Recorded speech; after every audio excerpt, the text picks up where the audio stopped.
With submission, faith, and patience, you conveyed the noble message, brought us light through your guidance. Peace be upon you, my beloved. Ya Habibi, Ya Muhammad, Ya Nabi, salam alayka.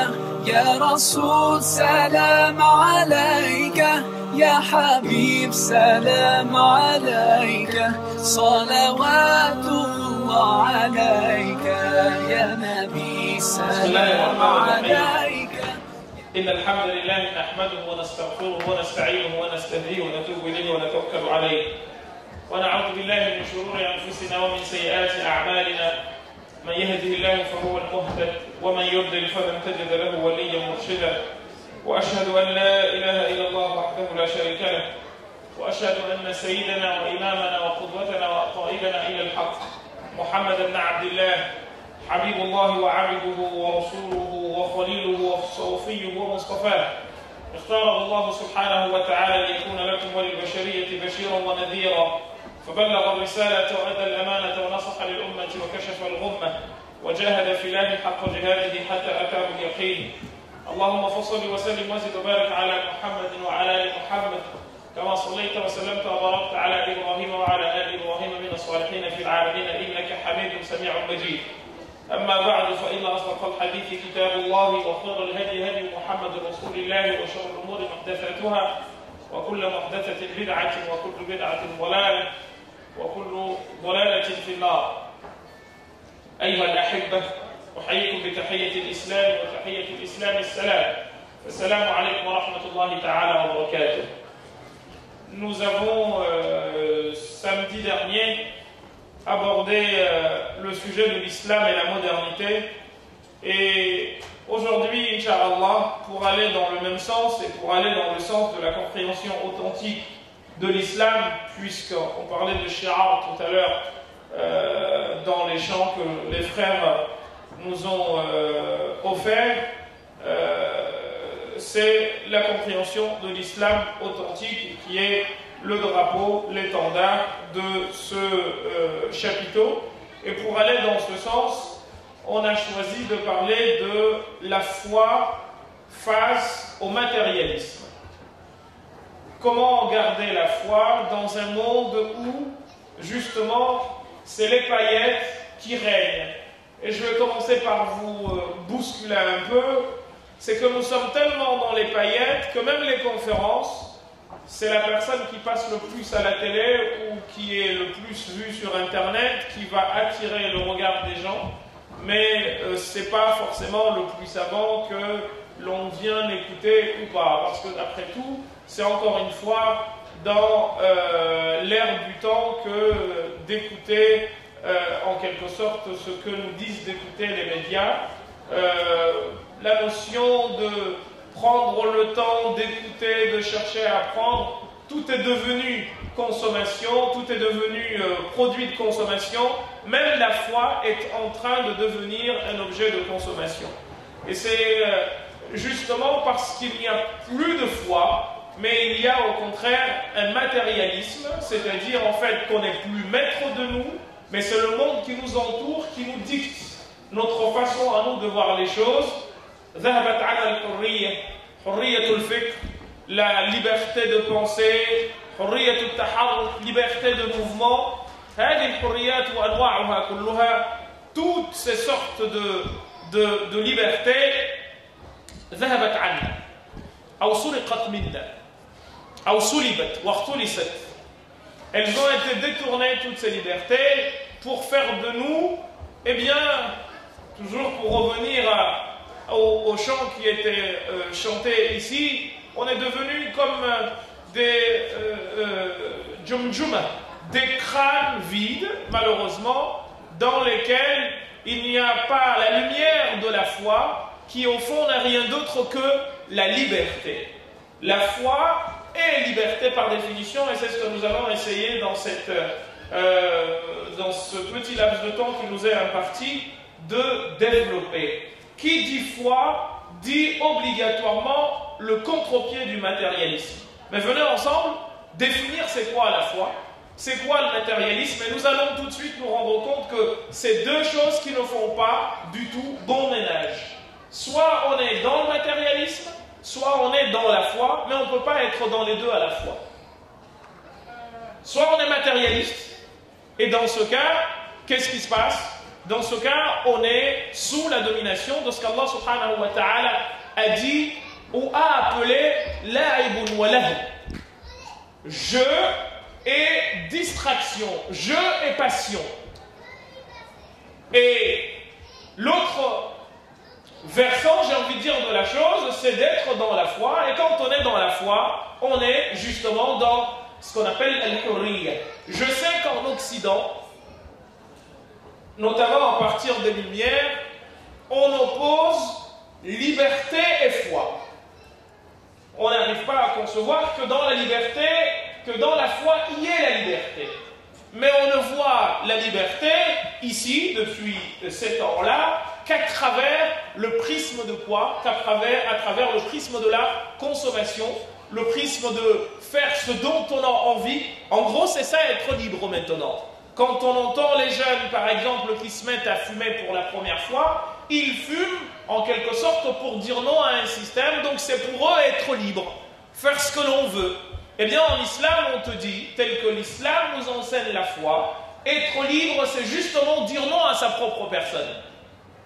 Être libre, c'est justement dire non aux tentations qui sont on ne peut plus nombreuses, qui au quotidien nous entourent et qui nous appellent, qui nous font des appels du pied. Viens, je voudrais que tu me donnes ceci, je voudrais que tu me donnes cela. Et tout cela, c'est le symbole du matérialisme. Alors, qu'est-ce que la foi, chers frères et sœurs? Vous avez dans la foi beaucoup de définitions, dont les 6 que tout le monde connaît. أن تؤمن بالله وملائكته وكتبه ورسله وباليوم الآخر وبالقدر خيره وشره. Et ensuite vous avez des versions qui vous rajoutent وأن النار حق والجنة حق. C'est de croire en Dieu, aux anges, aux messagers, aux livres, au jour du jugement et au pouvoir exécutoire ou exécutif d'Allah subhanahu wa ta'ala. Aussi bien ce qui en émane de bien à vos yeux, comme ce qui en mène de mal à vos yeux, car ne vient d'Allah subhanahu wa ta'ala que le bien. Mais cela, c'est ce que le prophète sallam nous a enseigné comme faisant partie ou comme étant ce qu'on appelle les piliers de la foi. Mais pourquoi le prophète sallam enseigne-t-il la foi à travers ces 6 choses-là? Pourquoi ne nous enseigne-t-il pas dans ce hadith? Parce qu'il y en a d'autres dans lesquels il nous dit c'est bid'un wa sab'una shu'ab. C'est 70 choses et quelques. Donc 73 ou 75, 77 ou 79. البضع عند العرب إما يكون 3 أو 5 أو 7 أو 9. C'est ou 3, 5, 7 ou 9. Bref, un chiffre impair. Donc, il ne nous a pas défini cela précisément, mais il nous a donné ici 6 piliers qui, pour lui, font de la personne qui y croit un croyant. Eh bien, pour une raison très simple, mes frères et sœurs, il commence par an tu'mina billah, de croire en Allah subhanahu wa ta'ala. Parce que qui dit croire en Allah, dit que l'on accepte, en tant qu'humain, eh bien, de pactiser avec un créateur dont on ne connaît l'existence qu'à travers la nôtre, dont on connaît l'existence qu'à travers ce qui nous entoure, dont tout ce qui nous entoure témoigne de l'existence, pour faire simple. Eh bien, on te dit de croire en lui. Et l'humain, d'habitude, parce qu'il est sous l'emprise de ce qu'il voit et parce qu'il est sous le diktat des sens, il a du mal à y aller. Comment vais-je croire ce que je ne vois pas? Comment vais-je croire ce que je n'entends pas? Comment vais-je croire ce que je n'ai pas lu? Et le prophète sallam te dit an tu'mina billah, que tu crois à Allah. Mais je ne vois pas, je ne l'entends pas. La tudrikul absar wa huwa yudrikul absar. Les yeux ne le voient pas, mais lui il les voit. Alors on te dit de croire en ce que tu ne vois pas, c'est contre nature. Pourquoi c'est contre nature? Parce que tu es sous le diktat de ce qui t'entoure. On dit tout le temps, un tien vaut mieux que 2 tu l'auras. C'est-à-dire, on t'apprend ne faire confiance qu'à ce qu'il y a autour de toi. On t'apprend à faire confiance quand ce que tu peux toucher. Et pourtant, on te dit que le vent existe et tu ne le vois pas. On te dit que tu es intelligent, mais tu ne sais pas où se situe ton intelligence. Vous savez où elle se situe, l'intelligence? On dit qu'elle est dans le cerveau. Mais pourquoi vous croyez que vous êtes intelligent? À travers vos faits et gestes. Ce qui nous permet de dire qu'un homme est intelligent, ce n'est pas parce qu'il le clame, c'est à travers ses faits et gestes, à travers ses propos. On dit à partir de là que la personne est intelligente ou pas. Eh bien, Allah subhanahu wa ta'ala, ce n'est pas parce qu'on ne le voit pas qu'il n'est pas là, car s'il n'existait que ce qui était visible, eh bien l'intelligence humaine n'existerait pas, parce qu'on ne la voit pas. Allah subhanahu wa ta'ala, on le découvre à travers quoi? On le découvre à travers tout ce qui nous entoure. On le découvre à travers nous-mêmes. Nous l'avons dit samedi dernier. Donc on te dit, dès que tu franchis ce pas, eh bien, tu as déjà extrait ta personne de quoi? Du matérialisme ambiant. Tu cesses d'être la victime du dictat de ce qui t'entoure. Tu cesses d'être la victime du simple sens de toucher, d'entendre ou de voir pour aller vers autre chose qui est, j'ai envie de dire, semblable à l'intelligence. Parce que, encore une fois, ce n'est pas parce que tu ne la vois pas qu'elle n'est pas là. Je disais samedi qu'un poète disait Allahu aqsama fil Qur'an bil qalami. Dieu a juré dans le Coran par le stylo. Lamma ala sha'nuhu fil lawh min qidami. وقدر الخير والشر الذين يرى ظهور مراهما دوم من العدم والكائنات بدت بالحادثات على وفق مقدر للأجيال والأمم وكل شيء في الدنيا له سبب وقد يرى بالحجام الطرف عنه عمي. On peut à travers l'intelligence ou par l'intelligence voir ce dont l'œil est aveugle. On peut à travers l'intelligence entendre ce dont l'oreille est sourde. On peut à travers l'intelligence sentir ce que la peau ne nous permet pas de ressentir. Eh bien, quand tu franchis ce pas-là, qu'est-ce qui t'arrive, chers frères, chères sœurs? Eh bien, tu apprends à être libre. Et voyez-vous, Allah subhanahu wa ta'ala, ses organes de sens, il les a attachés à un organe qui est le centre névralgique de tous les sens. Les sens reviennent à quoi? Ils reviennent tous au cœur. Or, on sait très bien que le cœur, c'est par définition l'organe à partir duquel viennent les ordres qui font de nous des bestiaux. Parce que l'animal, il est pourvu d'un cœur comme toi. Même l'arbre, il sent. Il y a même des plantes qui réagissent au mouvement. Donc si c'était seulement cela, ce serait très simple.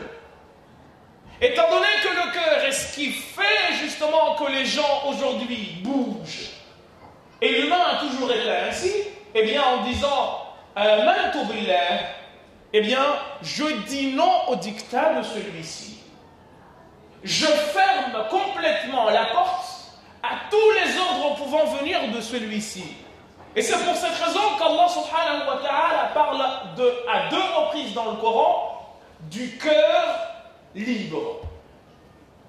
Vous avez soit ce qu'on appelle al-nafs al-mutma'inna, vous avez soit ce qu'on appelle al-qalbu al-salim.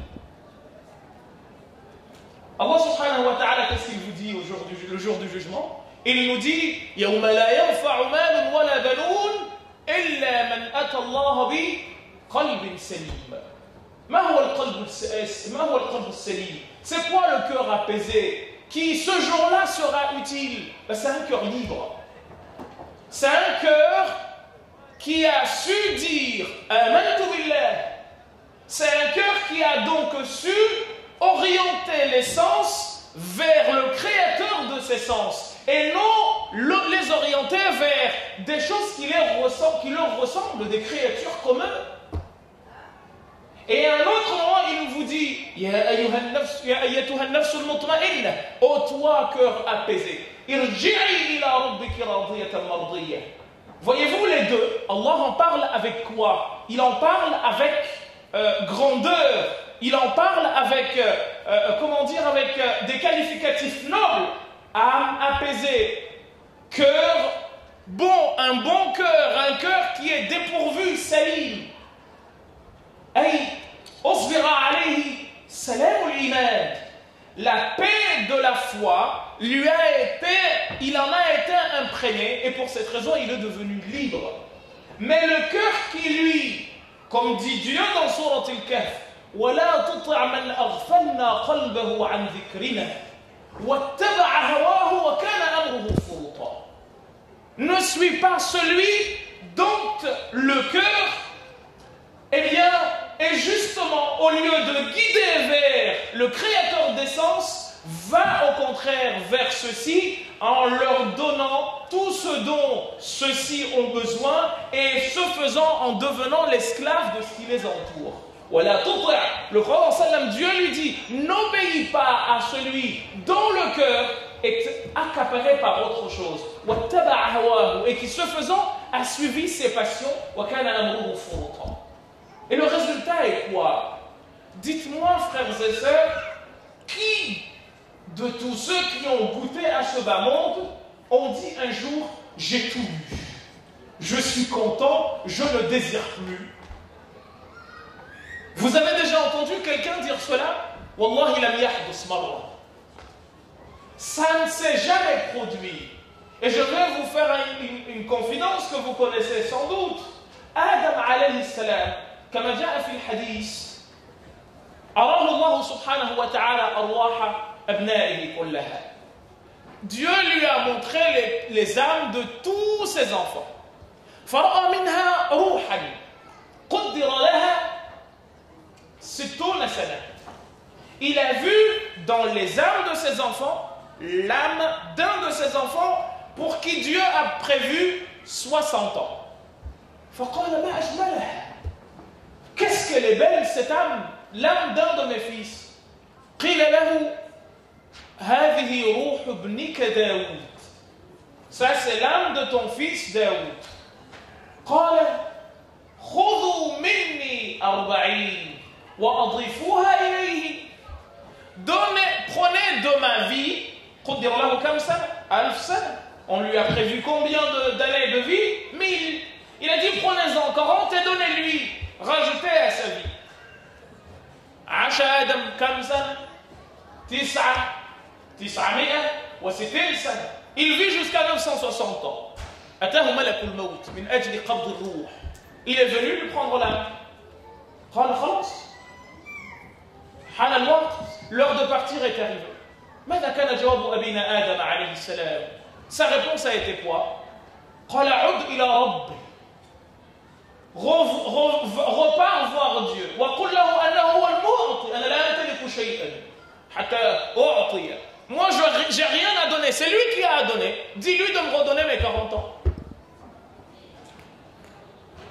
بعدما أن عاش كم سنة؟ 900 سنة و60. Après avoir vécu 960 ans, لم يمل من الحياة. Il n'en a pas eu marre en se disant خلاص سلمت منها, j'ai suffisamment vécu. أبدا لم يحدث. Et même ceux qui en viennent à se suicider, c'est parce que justement la vie les presse tellement qu'ils ne savent plus quoi faire. Mais jamais personne ne s'est fatigué de vivre. Et lui, tant qu'il est là, tant que lui c'est lui qui dirige, on n'est pas libre. Et quand c'est lui qui dirige, c'est le matériel qui dirige. Et je vais commencer par vous dire, mes frères et sœurs, que si aujourd'hui la foi est menacée, et distinguons, frères et sœurs, faire la prière de la foi, ça va vous surprendre. Il y a beaucoup de gens qui gesticulent, mais qui n'ont rien de la foi en eux. Et malheureusement, c'est ce dont nous sommes victimes aujourd'hui. Al-Imam al-Ghazali, Abu Hamid, Ahmed ibn Muhammad al-Ghazali, quand il a écrit Ihya Ulumuddin, vous savez pourquoi il l'a écrit? C'est parce qu'il estimait que les gens, quand ils faisaient la prière, ils faisaient seulement des mouvements.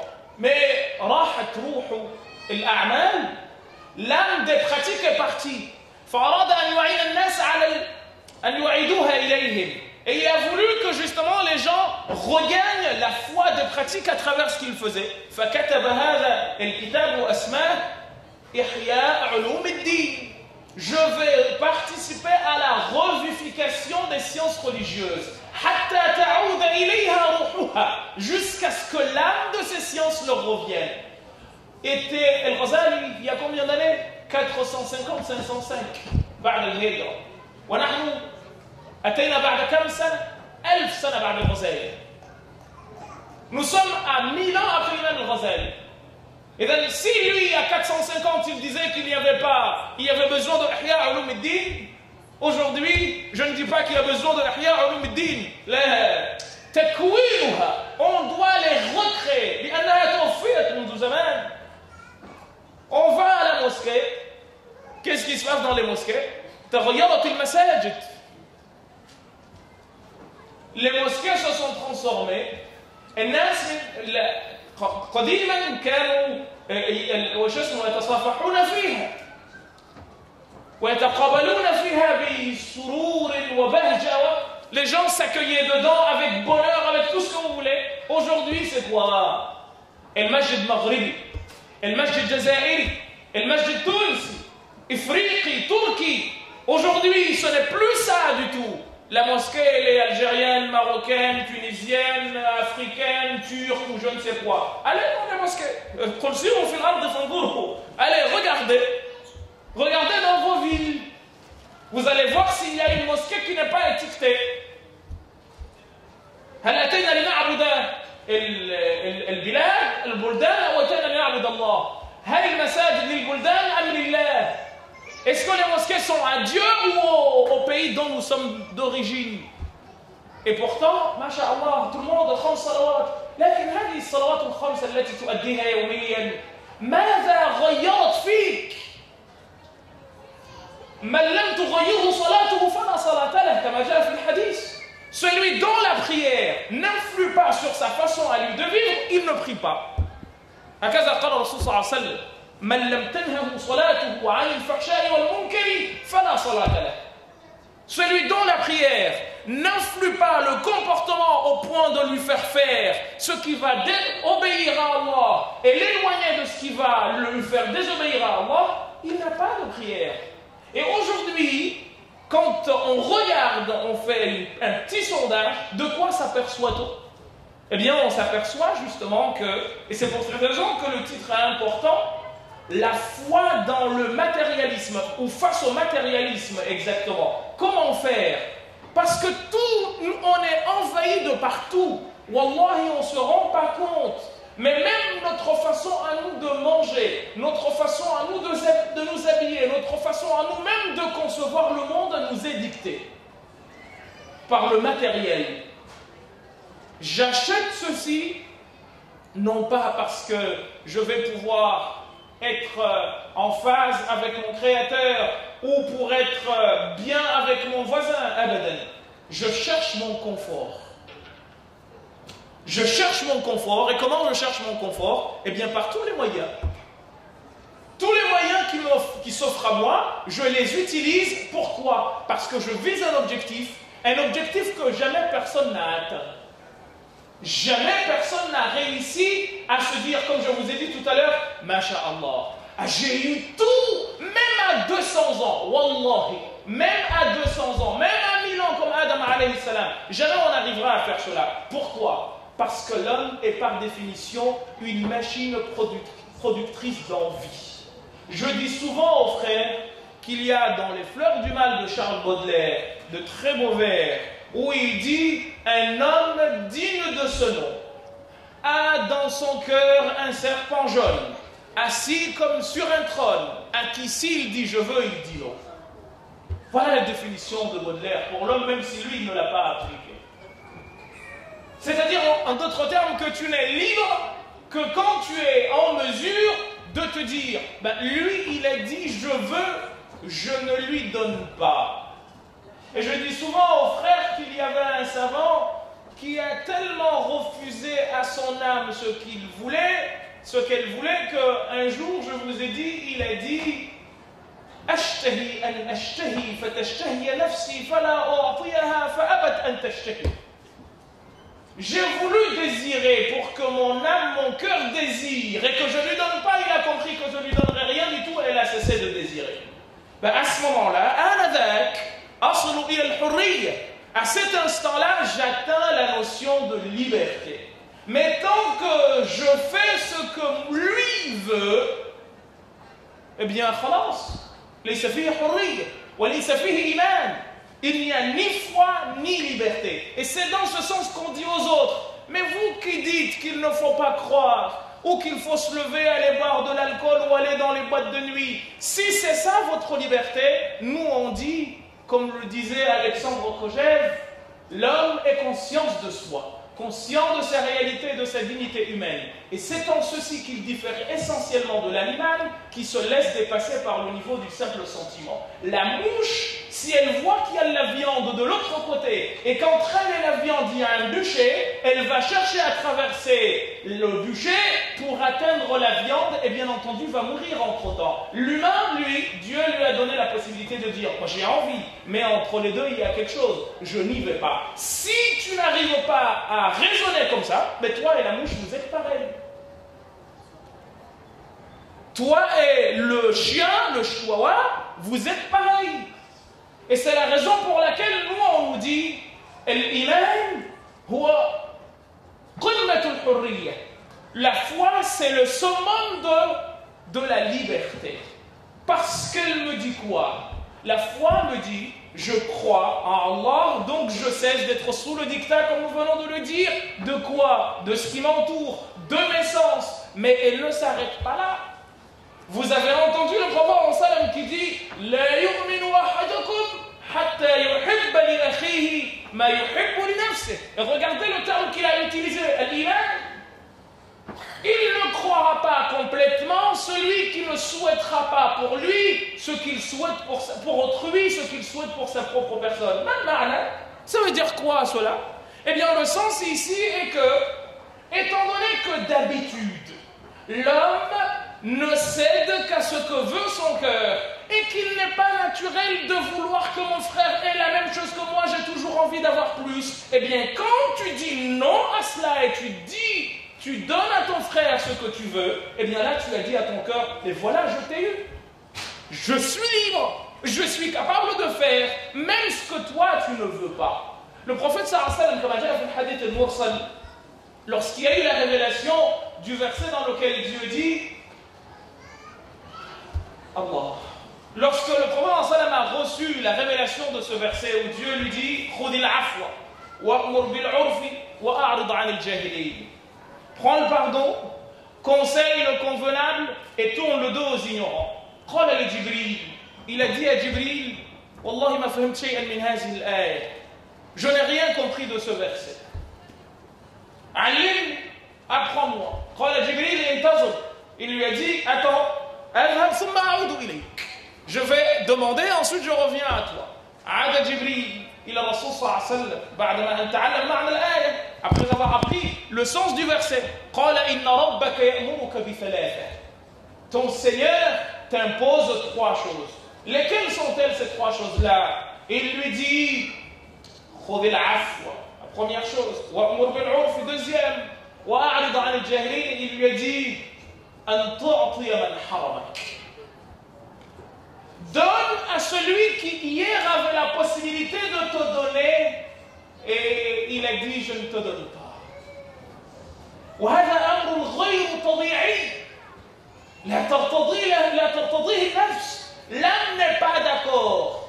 Pourquoi? لأن النفوس كما قالت أمنا عائشة رضي الله عنها وأرضاها جبلت على حب من أحسن إليها وبغض من أساء إليها. Les âmes sont faites pour détester quiconque leur veut du bien et aimer leur veut du mal et aimer quiconque leur veut du bien. C'est ça la définition de l'homme, comme dit Aïcha.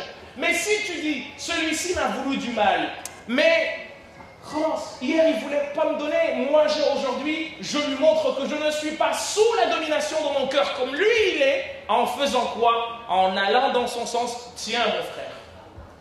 Ça c'est un acte que beaucoup de gens n'arrivent pas à faire. Et c'est pour cette raison que vous avez la zakat, qui fait partie des piliers de l'islam. لأن الزكاة إيش؟ أنت حينما تنفق من جيبك شيئا تظن أن الشيء ينقص. Quand tu donnes quelque chose de ta poche, tu penses que ça se termine. C'est fini, ma fiche. Alors que الزكاة عند العرب النماء, c'est l'augmentation. Donc c'est contre nature que tu dises à ton âme, mais ce que tu donnes, là ça augmente. Lui, l'âme, elle dit non, le cœur il dit non, mais comment ça? Je donne et ça augmente? Non. Pourquoi ça augmente? Parce que tu as fait le pacte avec ton Créateur de croire en lui et de laisser la foi en lui dominer et diriger ton cœur, et non l'inverse. Et bien, tu te dis pas, oh là là, moi je me suis réveillé à 4 heures du matin, j'ai été travailler, j'ai gagné cet argent. C'est moi qui l'ai gagné. Tu dis non, non, non, non, non, non, non. Cet argent, si j'ai pu le gagner, c'est toi, Ya Rabbi, qui a voulu que je l'ai. إذن وجهت وجهي لك يا رب. Je me dirige entièrement à toi. كما قال إبراهيم الخليل عليه وعلى نبينا أفضل الصلاة وأزكى التحية والتسليم. Il lui dit quoi? وجهت وجهي للذي خلق السماوات فطر السماوات والأرض حنيفا مسلما وما أنا من المشركين إن صلاتي ونسكي ومحياي ومماتي لمن؟ لقلبي لا لله رب العالمين. Pour mon Créateur, le Dieu, le Seigneur des univers. لا شريك له وبذلك أمرت وأنا من المسلمين. هو قال وأنا أول المسلمين أما أنت.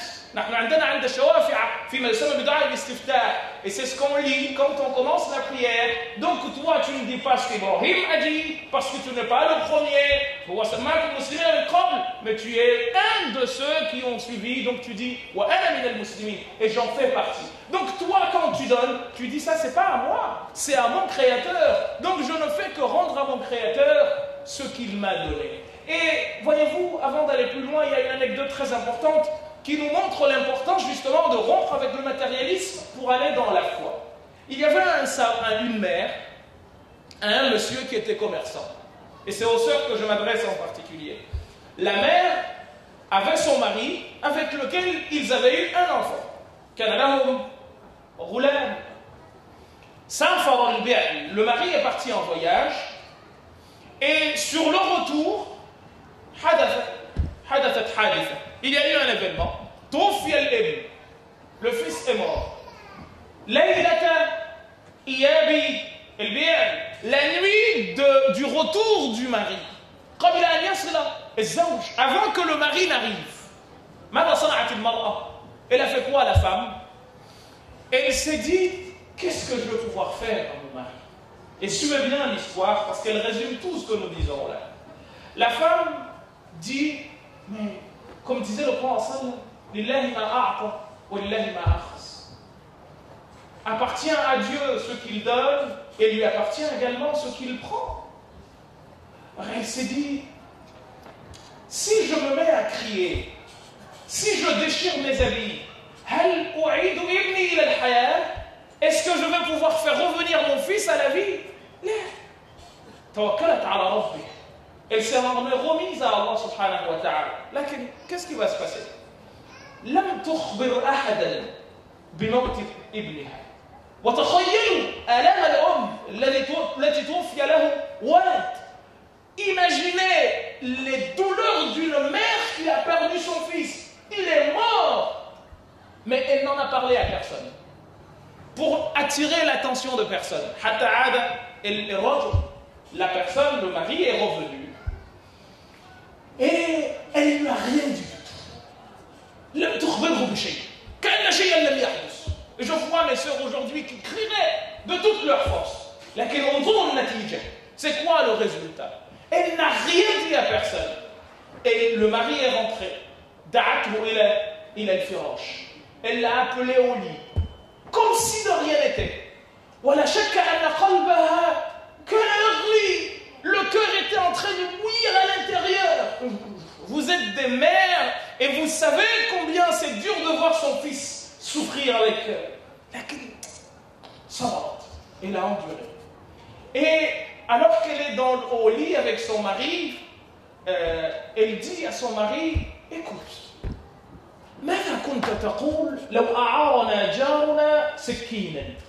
qu'est-ce que tu dirais si notre voisin nous prêtait un couteau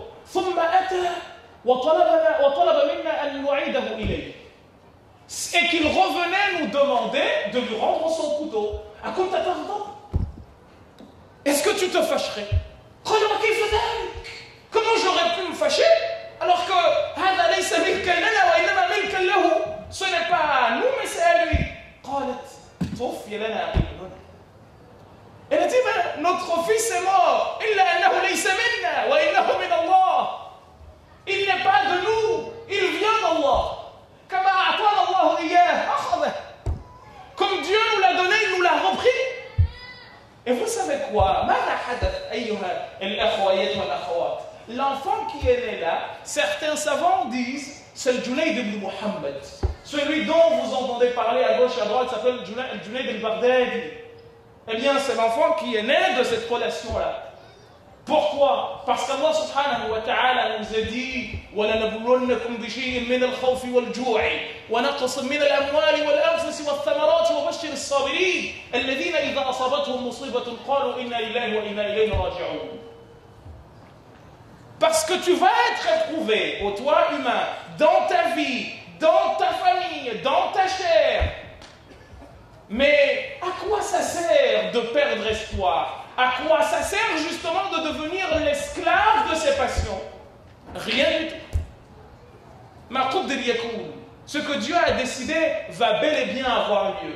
À quoi ça sert que je me prenne la tête parce que vous m'avez insulté avec vous? Pourquoi je vais me disputer avec vous? Sachant que de toute façon vous allez, même si je ne le veux pas, vous allez m'insulter. Subhanallah wa subha Rasulullah. Man anta hatta la tusab. On a insulté Allah, on a insulté son prophète. On a dit de Jésus qu'il était le fils de Dieu. Et on a dit de Uzayr qu'il était le fils de Dieu. Et toi tu viens, tu dis Masha'Allah, tu ne veux pas qu'on t'insulte. تقال شاعر من علماء الاشتقاق qui s'appelait Ibn Darid في العهد العباسي. Il a dit وما أحد من ألسن الناس سالما ولو أن ذاك النبي المطهر. Personne n'est à l'abri des langues, même devant le prophète sallallahu alayhi wa sallam. In kunta sikitan yaquluna abkamu. Si tu parles pas, ils diront de toi que tu es muet. Wa in kunta mintiqan.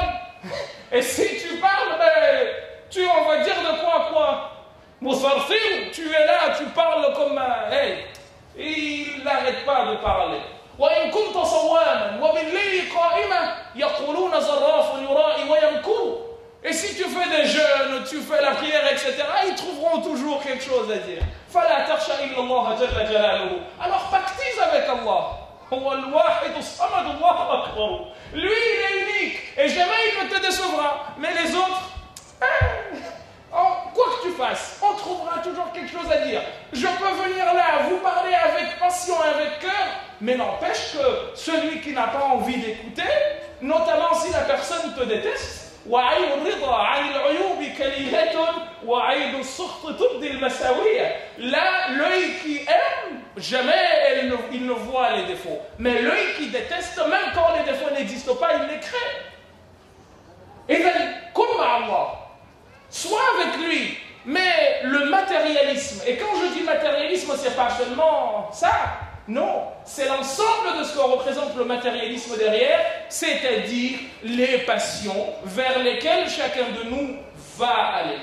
Le forum se termine, mes frères et sœurs, mais que chacun de nous, comme tous les jours, se fasse le bilan de sa vie, mais également de ces 3 jours que nous avons, ou 4 que nous avons pensé ensemble.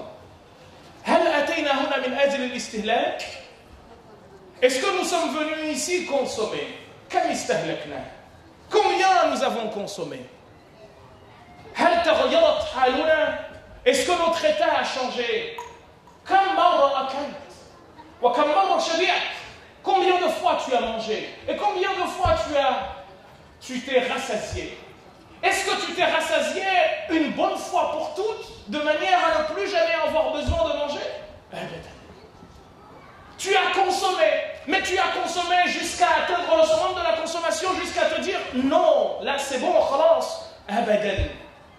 Mes frères, il y avait un monsieur qui s'appelait Abu Tayyib al-Makki, il a écrit un livre qu'il a intitulé قوت القلوب. فأمتنا اليوم في حاجة إلى قوت القلوب أكثر من حاجته إلى قوت الأجساد. Aujourd'hui, notre communauté a davantage besoin de nourrir ses esprits et son cœur que de nourrir quoi? Que de nourrir les corps. انظروا إلى العالم اليوم. Regardez le monde aujourd'hui. ترى إنسانا واحدا رجلا أو امرأة. Allez aux États-Unis. Prenez un homme ou une femme, مثلا. Wallahi, vous pensez avoir plus, vous pensez avoir en face de vous plus un zébu qu'un humain. Et le واحد له 300 kilos. Il mange jusqu'à avoir 300 kilos. Alors, on ne parle pas de ceux qui sont malades. لكن بصنعة أيديهم, par leurs mains, je mange jusqu'à ne même pas pouvoir tenir debout. Il y a des gens qu'on appelle des consuméristes. Il faut que j'achète. Ça te sert à quoi? Apparemment, on fait du shopping, on rentre dans les magasins, on tourne à droite, on fait de la lèche-vitrine. Et si tu faisais de la lèche-livre, ce serait encore mieux. Au lieu de faire de la lèche-vitrine, fais de la lèche-livre. Lis. Vous avez déjà entendu quelqu'un qui est tombé malade pour avoir lu? Wallahi ma hadith. Vous avez déjà entendu quelqu'un qui est tombé malade parce qu'il a été apprendre? Wallahi ma hadith. Ça n'a jamais eu lieu. Mais comme dit l'écrivain français du 19e siècle, l'auteur de la comédie humaine, Balzac, dans La peau du chagrin, en fait, ce livre-là, c'est la métaphore de la vie. C'est un jeune qui découvre, qui rentre chez un antiquaire, le personnage principal, et qui achète une peau qui avait la particularité d'exaucer tous les vœux. Mais plus tu demandais, plus elle se rétrécissait, et plus elle se rétrécissait, plus ta vie se rétrécissait. C'est-à-dire que plus tu demandes, moins tu vas vivre. Et la vie, au fond, wallahi, c'est comme ça. قرأنا في كتاب الإمام الحداد qu'il y a une fois, Isa alayhi salam, أتته الدنيا. Ce moment lui est venu, على صورة امرأة, sous le visage d'une femme. فقالت له. Parce que Isa alayhi salam n'a goûté à rien des délices de ce monde. حتى قال السمرقندي, et Samarqandi dit, Isa alayhi salam, il a tellement rompu avec ce monde qu'un jour, il passait à un endroit, il a fait des prières jusqu'à ce... Il a voulu se reposer un peu. Il a pris une pierre, kawissad, comme koussa. Iblis est passé à côté là. Masha'Allah, aujourd'hui tu es au beurre, comme diraient les jeunes. Si ça appartient en ce moment, je n'en veux pas. Allez, prends-la, va-t'en. Il la lui a jeté. Et ce moment s'est présenté à lui comme une femme. Et le monde lui a dit, sais-tu qui je suis? Je ne sais pas qui tu es. Il lui a dit, je suis ce bas monde. Et là, Isa lui dit, mais comment ça se fait que personne ne te comprend? Ce moment lui a dit, parce qu'en fait, ana kassarab, je suis comme le mirage. Je donne l'impression que l'on va pouvoir me toucher. Et plus les personnes approchent, plus je leur donne l'impression qu'ils sont à 2 doigts de m'avoir alors que je suis à des millions de kilomètres d'eux.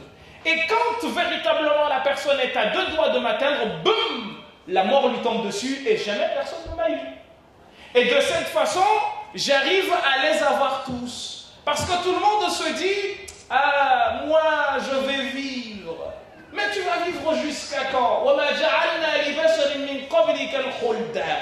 Nous n'avons accordé l'éternité à personne avant toi. Est-ce que si toi tu meurs, ils vont vivre éternellement? Tout le monde va mourir. Et donc pourquoi on ne comprend pas?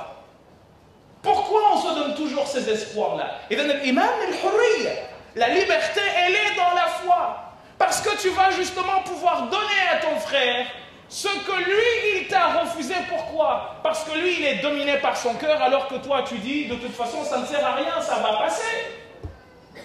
Moi, je suis de passage ici. Et la deuxième chose, la deuxième chose, c'est quoi?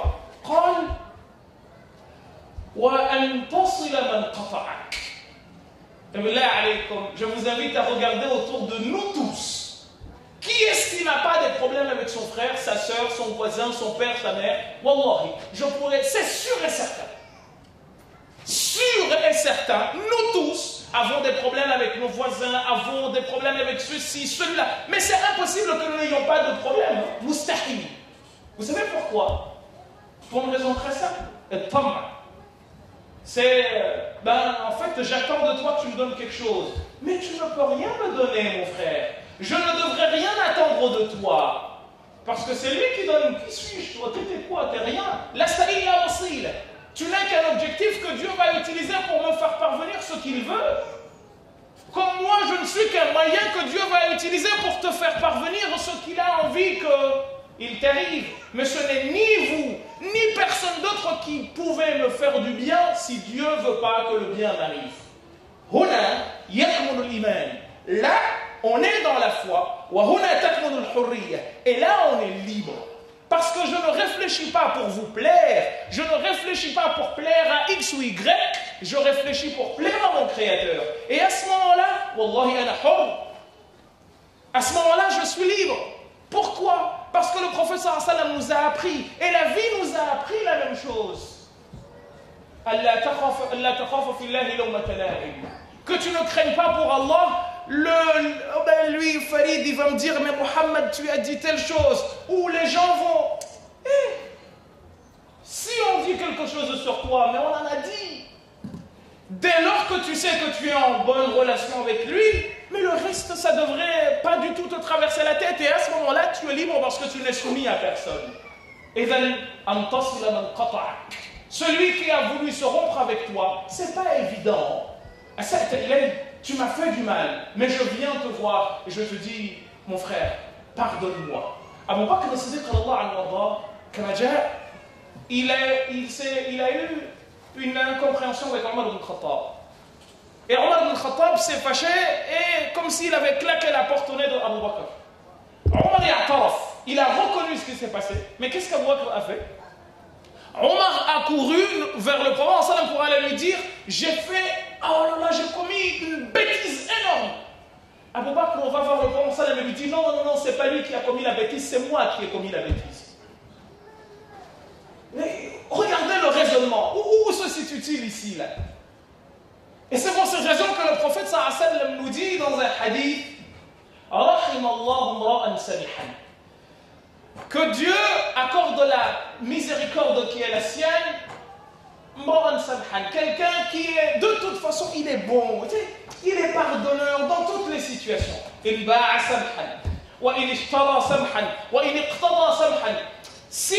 vend, ce que Dieu a décidé aura lieu, pourquoi je me prends la tête avec vous? J'achète, maniche. Je porte une affaire au tribunal, mais je n'insulte pas. Je le fais parce que j'ai juste envie que la loi soit rétablie. Mais je ne cherche pas à me venger de toi. Et le musulman ne se venge pas de son frère. Il pardonne. Et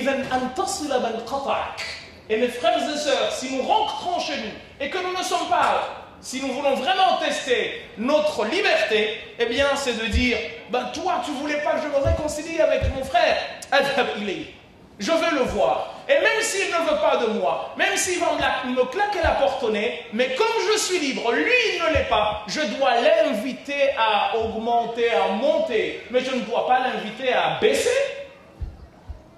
Et combien parmi nous ont été interpellés par des gens qui leur ont fait du tort? Alors, allez, vas-y. Tu m'as fait du tort hier, aujourd'hui, non, c'est fini. Est-ce que tu veux qu'Allah fasse la même chose avec toi le jour du jugement? Parce que tu lui en as fait de toutes les couleurs. Et des péchés, t'en as jusqu'à je ne sais pas quoi faire. T'en as à tir l'arigot. Je vous dis souvent qu'il y a Abu Nouas. Abu Nouas, وما أدراك ما Abu Nouas. Al-Khamriyat, وما إلى ذلك. Et il dit, à un moment donné, après s'être repenti, يا رب إن عظمت ذنوبي كثرة فلقد علمت بأن عفوك أعظم. إن كان لا يرجوك إلا محسن فلمن يلوذ ويستجير المجرم.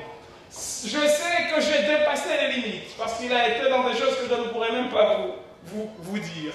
Et il dit, si je me suis permis de dépasser les limites, c'est parce que je sais que ton pardon est sans limite. Et bien, mais s'il n'a le droit de se présenter à toi que le bon, et t'es comme moi, ils vont aller où? Ils vont aller voir qui si toi tu si tu refuses ma main qui s'est levée vers toi et qui dit pardonne-moi, qui est-ce qui va pardonner? Et ne te dis pas que tu ne pardonnes pas à ton frère, parce qu'à ce moment-là, c'est ton cœur qui dirige et c'est le matérialisme qui a pris le dessus. Troisième chose, il lui dit et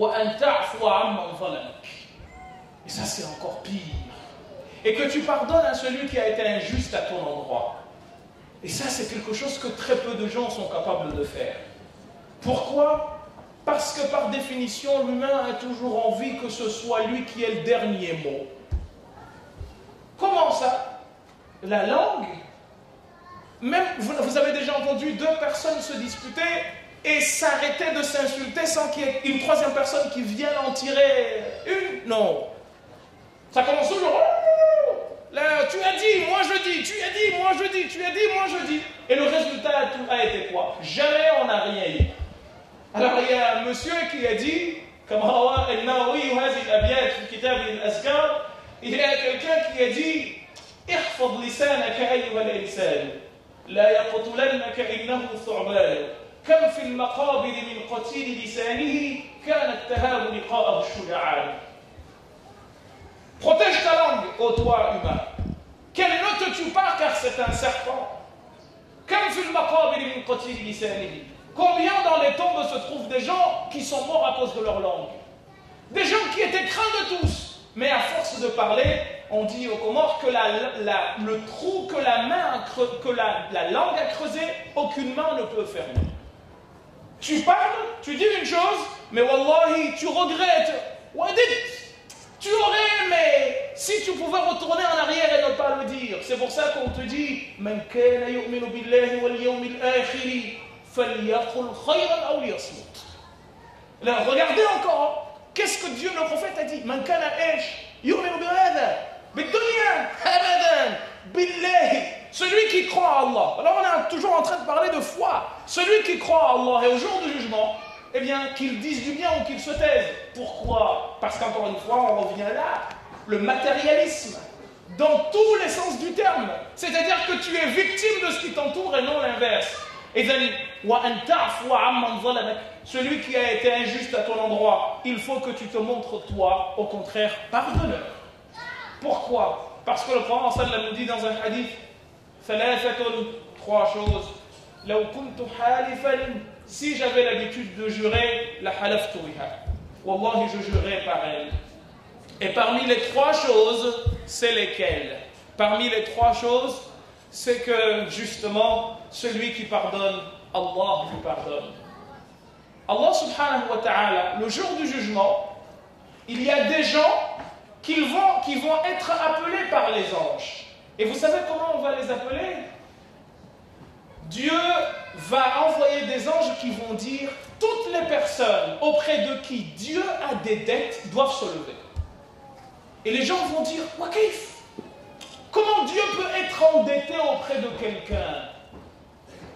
Eh bien, en fait, on leur dira devant tout le monde, on dira toute personne qui a pardonné à son frère, Dieu a une dette auprès de lui, qu'il se lève et qu'il aille directement au paradis. Ne soyons donc pas victimes de ce monde ambiant, de ce matérialisme ambiant. Ne recevons pas des dictats de la part de ce qui nous entoure. N'agissons pas, mais ne réagissons pas, mais agissons. Ça veut dire quoi? C'est quoi la différence entre les deux? Celui qui réagit, c'est quelqu'un qui est piqué par l'extérieur. Il y a ce qu'on appelle en psychologie le behaviorisme. Le behaviorisme, c'est quoi? C'est qu'en fait, je viens, je te pique, on appelle ça un stimulus. Je te pique et tu réagis. Dans les années 30, un monsieur qui s'appelait Leonid Bloomfield a été faire des enquêtes linguistiques dans les zones du nord de l'Amérique, avec des gens dont il ne comprenait pas la langue, mais il prenait des choses et il faisait justement, il était dans le behaviorisme. Ça c'est quoi? Comment tu dis? Et il note, le musulman ne doit pas être dedans. Le musulman, il doit au contraire être dans l'action. Je ne réagis pas, mais j'agis. Pourquoi? Parce que celui qui agit, il impose le tempo. Mais celui qui réagit, on lui impose un tempo. Donc aujourd'hui, ne nous laissons pas guider par le matérialisme, proposons. Ok? Soyons ceux qui donnent le là, mais ne soyons pas ceux qui suivent. Et à ce moment-là, nous aurons gagné notre liberté, et en étant libres, nous aurons véritablement été dans la foi. Mais si nous sommes de l'autre côté, mes frères, eh bien là, on sera dans justement le champ de ceux dont Dieu dit وَلَا تُطِعْ مَنْ أَغْفَلْنَا قَلْبَهُ عَنْ ذِكْرِنَا وَاتَّبَعَ هَوَاهُ وَكَانَ أَمْرُهُ فُرُطًا جعل الله وإياكم من الذين يستمعون القول فيتبعون أحسنه وصلى اللهم وسلم وبارك على سيدنا محمد وعلى آله وصحبه والحمد لله رب العالمين وشكر الله لكم والسلام عليكم ورحمة الله تعالى وبركاته.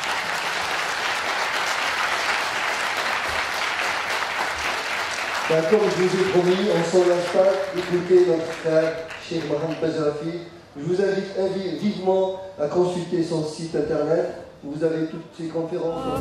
Inch'Allah, Inch'Allah, you'll find your way.